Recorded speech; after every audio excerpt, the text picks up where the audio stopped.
سورۃ القمر، بسم اللہ الرحمن الرحیم۔ اقتربت الساعہ وانشق القمر۔ شروع اللہ کے نام سے جو بے حد مہربان نہایت رحم فرمانے والا ہے۔ قیامت کی گھڑی قریب آ گئی اور چاند پھٹ گیا، چاند دو ٹکڑے ہو گیا۔ اس سلسلے میں بہت سی روایات ہمارے سامنے آتی ہیں کہ ہجرت سے تقریباً 5 سال پہلے کا واقعہ ہے۔ قمری مہینے کی 14ویں تاریخ تھے، فل مون تھا، چاند ابھی طلوع ہی ہوا تھا کہ یکا یک وہ پھٹا۔ اس کا ایک ٹکڑا سامنے کی پہاڑی سے ایک طرف اور دوسرا ٹکڑا دوسری طرف نظر آیا، اور یہ تھوڑی دیر کے لیے کیفیت جاری رہی اور اس کے بعد باہم دونوں ٹکڑے جڑ گئے۔ نبی صلی اللہ علیہ وسلم اس وقت منا میں تشریف فرما تھے۔ آپ نے لوگوں سے فرمایا دیکھو اور گواہ رہو۔ تو کفار نے کہا کہ محمد صلی اللہ علیہ وسلم نے ہم پہ جادو کر دیا، اس لیے ہمیں یہ 2 ٹکڑے نظر آئے۔ مان کے پھر نہیں دیے، ہماری آنکھوں نے دھوکہ کھایا۔ تو پھر اس کے بعد کچھ لوگوں نے سفر میں بھی یہ واقعہ دیکھا اور آ کے بیان کیا کہ انہوں نے بھی یہ منظر دیکھا ہے۔ تو ظاہر ہے اگر مکہ والے یہ کہتے ہیں کہ ان پر جادو کیا، تو جو راستے میں تھے ان پہ کس نے جادو کیا؟ انہوں نے کیوں دیکھا؟ انہوں نے جب یہ گواہی دی، پھر بھی جنہوں نے نہیں ماننا تھا وہ نہیں مانے۔ اور انسان کا حال یہ کہ جو بات وہ نہیں ماننا چاہتا اس کے لیے کوئی نہ کوئی عذر بہانہ تلاش کر لیتا ہے۔ اقتربت الساعہ، قیامت کی گھڑی قریب آ گئی اور چاند پھٹ گیا، یعنی یہ قیامت کی نشانیوں میں سے ایک نشانی ہے۔ نبی صلی اللہ علیہ وسلم کی نبوت میں ایک معجزہ تو ہے، لیکن آپ کی اور قیامت کے درمیان کچھ زیادہ عرصہ باقی نہیں۔ مگر ان لوگوں کا حال یہ ہے کہ خواہ کوئی نشانی دیکھ لیں منہ موڑ جاتے ہیں، کہتے ہیں یہ تو چلتا ہوا جادو ہے۔ انہوں نے اس کو بھی جھٹلا دیا اور اپنی خواہشات نفس ہی کی پیروی کی۔ ہر معاملے کو آخر کار ایک انجام پر پہنچ کر رہنا ہے۔ ان لوگوں کے سامنے پچھلی قوموں کے وہ حالات آ چکے ہیں جن میں سرکشی سے باز رکھنے کے لیے کافی سامان عبرت ہے، اور ایسی حکمت جو نصیحت کے مقصد کو بدرجہ اتم پورا کرتی ہے۔ مگر تنبیہات، ڈراوے، خبردار کرنا ان پہ کارگر نہیں ہوتا، ان کو کوئی اثر نہیں۔ بس اے نبی صلی اللہ علیہ وسلم، ان سے رخ پھیر لیجئے۔ جس روز پکارنے والا ایک سخت ناگوار چیز کی طرف پکارے گا، یعنی قیامت کے دن، لوگ سہمی ہوئی نگاہوں کے ساتھ اپنی قبروں سے نکل آئیں گے، اس طرح جیسے وہ بکھری ہوئی ٹڈیاں ہوں۔ یعنی کبھی دیکھا ہوگا کہ اینٹ اٹھائیں تو نیچے سے ٹڈیاں اچھلنا شروع ہو جاتی ہیں، ایسے ہی زمین کھلے گی اور لوگ ٹڈیوں کی طرح باہر آنے لگیں گے۔ آج تک جتنے بھی انسان دنیا میں آئے وہ سارے کے سارے مر کے اسی زمین کے اندر ہی گئے ہیں، اور پھر مٹی نے ان کو اپنے اندر چھپا رکھا ہے۔ جب اللہ کا حکم ہوگا تو دوبارہ سارے آسانی کے ساتھ نکل کر سامنے آ جائیں گے۔ پکارنے والے کی طرف دوڑے جا رہے ہوں گے، اور وہی منکرین جو دنیا میں اس کا انکار کرتے تھے اس وقت کہیں گے یہ تو بڑا کٹھن دن ہے، بہت مشکل دن۔ ان سے پہلے نوح علیہ السلام کی قوم جھٹلا چکی ہے، انہوں نے ہمارے بندے کو جھوٹا قرار دیا اور کہا کہ یہ دیوانہ ہے، اور وہ بری طرح جھڑکا گیا۔ یعنی قوم نے اس کے ساتھ کوئی اچھا معاملہ نہیں کیا۔ آخر کار اس نے اپنے رب کو پکارا۔ اب دیکھیے کہ ہم تھوڑی سی بات کوئی ہماری مرضی کے خلاف ہو جائے تو ہم اس کو کتنا ہم سوچتے ہیں کہ بس انف از انف۔ پیغمبر نے 950 سال تک لوگوں کی باتیں سنی، ان کی مخالفت سنی، لیکن جمے رہے۔ جب دیکھا کہ 1000 سال ہونے کو ہیں اور یہ قوم نہیں مانتی تو پھر دعا کی، کہا انی مغلوب فانتصر، کہ اے رب میں مغلوب ہو چکا ہوں، یہ میری بات نہیں مانتے، یہ مجھ پہ حاوی ہو گئے ہیں، اب تو ان سے انتقام لے۔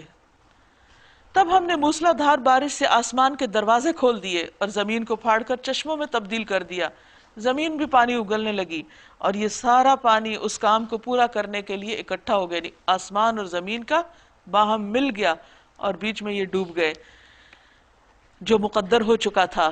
اور نوح علیہ السلام کو ہم نے ایک تختوں اور کیلوں والی پر سوار کر دیا، یعنی کشتی پر جو ہماری نگرانی میں چل رہی تھی۔ یہ بدلہ تھا اس شخص کی خاطر جس کی ناقدری کی گئی تھی۔ اس کشتی کو ہم نے ایک نشانی بنا کر چھوڑ دیا۔ کہا جاتا ہے کہ ترکی میں ایک بہت ہی بلند و بالا پہاڑ ہے، کوہ ارارات، جس پر اس کشتی کے نشانات دیکھے گئے ہیں، اور اس میں کئی ایک تحقیقات بھی ہوئی ہیں۔ تو اس سے یہ پتہ چلتا ہے کہ اگر وہ واقعی وہی کشتی ہے تو پانی پہاڑوں کی چوٹیوں سے اوپر تک چلا گیا، یعنی ہزاروں فیٹ اوپر چلا گیا پانی سطح سمندر سے، اور پھر اس کے اوپر کشتی ڈولتی گئی اور جا کے جودی کے اوپر ٹک گئی۔ اور اللہ تعالیٰ نے فرمایا کہ اس کو ہم نے نشانی بنا کے چھوڑ دیا۔ فَهَلْ مِن مُدَّكِرٍ، پھر ہے کوئی نصیحت قبول کرنے والا؟ دیکھ لو کیسا تھا میرا عذاب اور کیسی تھی میری تنبیہات۔ وَلَقَدْ يَسَّرْنَا الْقُرْآنَ لِلذِّكْرِ فَهَلْ مِن مُدَّكِرٍ، ہم نے اس قرآن کو نصیحت کرنے کے لیے آسان ذریعہ بنا دیا، پھر کیا ہے کوئی نصیحت قبول کرنے والا؟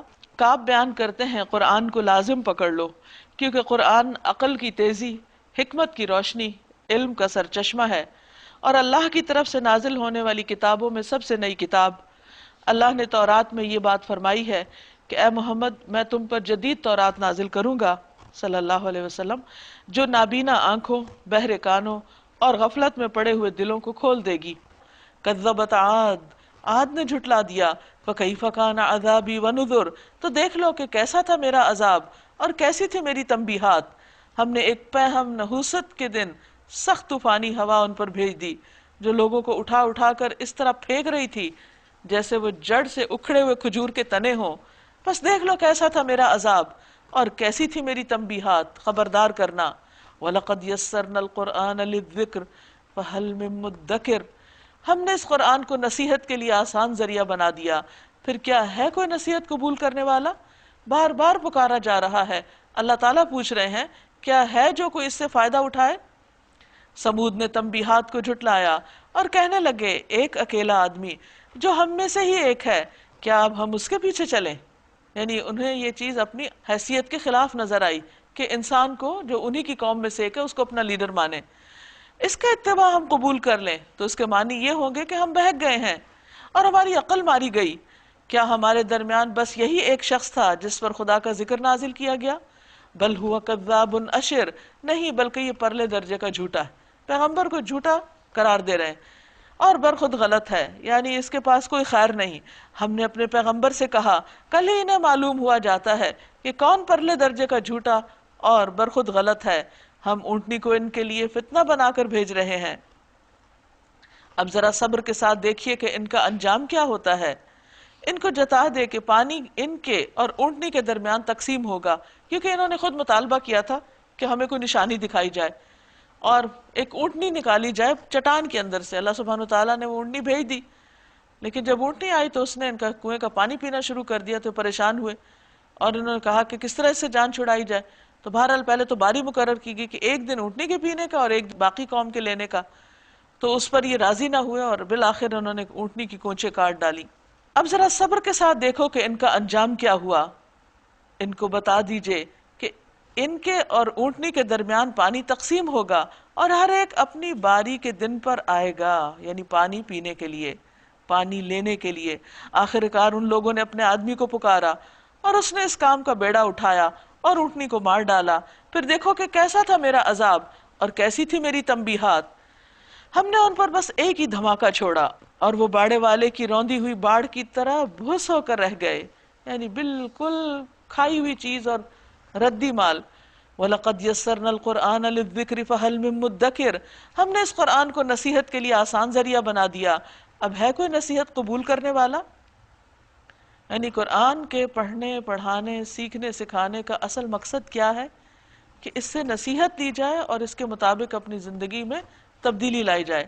کذبت قوم لوط بالنذر، دیکھو لوط کی قوم نے بھی تنبیہات کو جھٹلایا اور ہم نے پتھراؤ کرنے والی ہوا اس پر بھیج دی، صرف لوط علیہ السلام کے گھر والے اس سے محفوظ رہے، ان کو ہم نے اپنے فضل سے رات کے پچھلے پہر بچا کر نکال دیا۔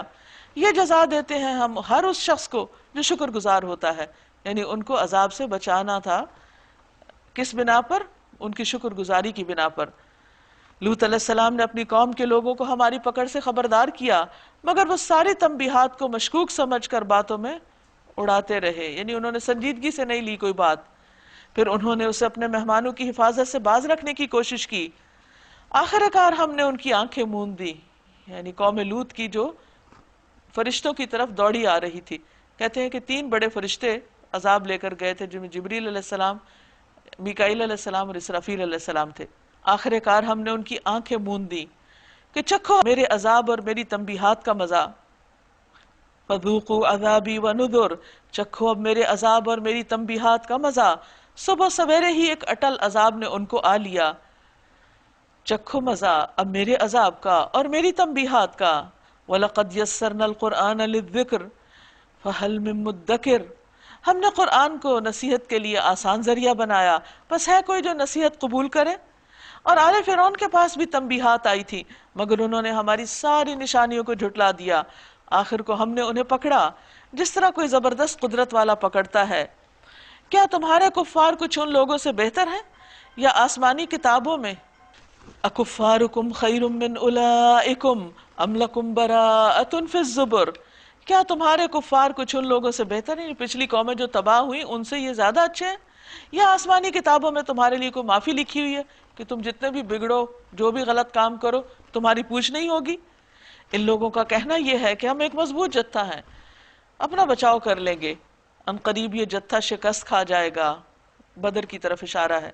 اور یہ سب پیٹ پھیر کر بھاگتے نظر آئیں گے، بلکہ ان سے نمٹنے کے لیے اصل وعدے کا وقت تو قیامت ہے۔ یعنی دنیا کے عذاب بڑی اہمیت نہیں رکھتے، اصل پکڑ تو وہاں کی ہے، اور وہ بڑی آفت اور زیادہ تلخ ساتھ ہے۔ یہ مجرم لوگ در حقیقت غلط فہمی میں مبتلا ہیں اور ان کی عقل ماری گئی ہے۔ جس روز یہ منہ کے بل آگ میں گھسیٹے جائیں گے، اس روز ان سے کہا جائے گا کہ اب چکھو جہنم کی لپٹ کا مزہ۔ ہم نے ہر چیز ایک تقدیر کے ساتھ پیدا کی ہے۔ انا کل شیء خلقناہ بقدر وما امرنا الا واحدۃ کلمح بالبصر، اور ہمارا حکم بس ایک ہی حکم ہوتا ہے اور پلک جھپکاتے وہ عمل میں آ جاتا ہے۔ وَلَقَدْ أَهْلَكْنَا أَشْيَاعَكُمْ فَهَلْ مِن مُدَّكِرٍ، تم جیسے بہت سو کو ہم ہلاک کر چکے ہیں، پھر ہے کوئی نصیحت قبول کرنے والا؟ وَكُلُّ شَيْءٍ فَعَلُوهُ فِي الزُّبُرِ، اور جو کچھ انہوں نے کیا ہے وہ سب دفتروں میں لکھا ہوا ہے، سب کے نامہ اعمال تیار ہیں۔ وَكُلُّ صَغِيرٍ وَكَبِيرٍ مُسْتَطَرٍ، اور ہر چھوٹی بڑی بات لکھی ہوئی ہے، جیسے کہ سورۃ الکہف میں آتا ہے مَا لِهَذَا الْكِتَابِ لَا يُغَادِرُ صَغِيرَةً وَلَا كَبِيرَةً إِلَّا أَحْصَاهَا، کہ اس کتاب کو کیا ہو گیا، نہ اس نے چھوٹی بات چھوڑی اور نہ بڑی، ہر چیز کو لکھ رکھا۔ ان المتقین فی جنات ونہر، نافرمانی سے پرہیز کرنے والے، تقوی اختیار کرنے والے یقیناً باغوں اور نہروں میں ہوں گے۔ فی مقعد صدق عند ملیک مقتدر، سچی عزت کی جگہ بڑے ذی اقتدار بادشاہ کے قریب، اللہ رب العزت کے قریب۔ اور اس سے بڑا عزت کا کوئی اور مقام نہیں کہ انسان خالق کے کائنات سے ملاقات کرے اور اس کے معزز ترین بندوں میں شامل ہو جائے۔ اس چیز کے لیے جو جتنی بھی کوشش کر سکے اسے کرنی چاہیے۔